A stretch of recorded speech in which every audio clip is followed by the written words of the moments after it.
Alors voilà, maintenant vous avez réussi à faire vos 3 balles. Alors j'ai dit tout à l'heure qu'on pouvait mettre du riz, on pouvait aussi éventuellement mettre des petits graviers, tout petits graviers. Ne mettez pas du sable parce que le sable va passer au travers des mailles du collant.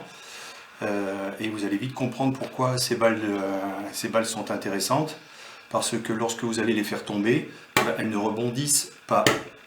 Et vous n'aurez pas à aller chercher partout, sous les meubles, et à courir après, puisqu'elles seront tombées euh, à vos pieds. Voilà, les 3 balles sont prêtes.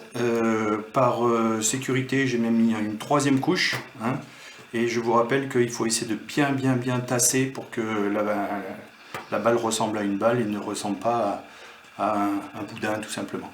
Voilà. Allez, on va passer à la première leçon. Alors, pour cette première leçon, vous allez avoir besoin que d'une seule balle.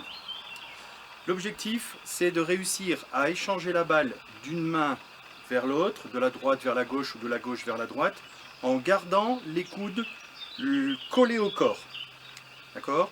Donc vous allez lancer votre balle va passer au niveau de votre regard pour retomber dans l'autre main.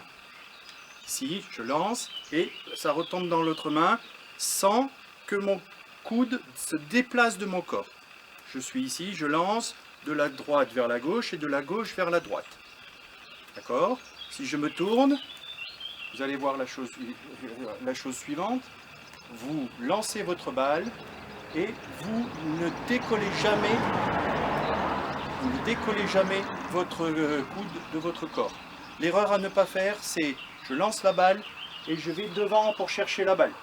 Ça, ce sera très mauvais parce que lorsque vous aurez 2 voire 3 balles, vous ne pourrez pas faire ça. D'accord? Ou alors, l'erreur à ne pas faire aussi, c'est je lance la balle et je me déplace pour aller la chercher. Il faut que je reste sur place et que la balle ne monte pas trop haut et retombe bien dans la main sans que les coudes ne se déplacent du corps. Voilà, fin de la leçon numéro 1. Entraînez-vous et rendez-vous demain pour la leçon numéro 2. Bon courage!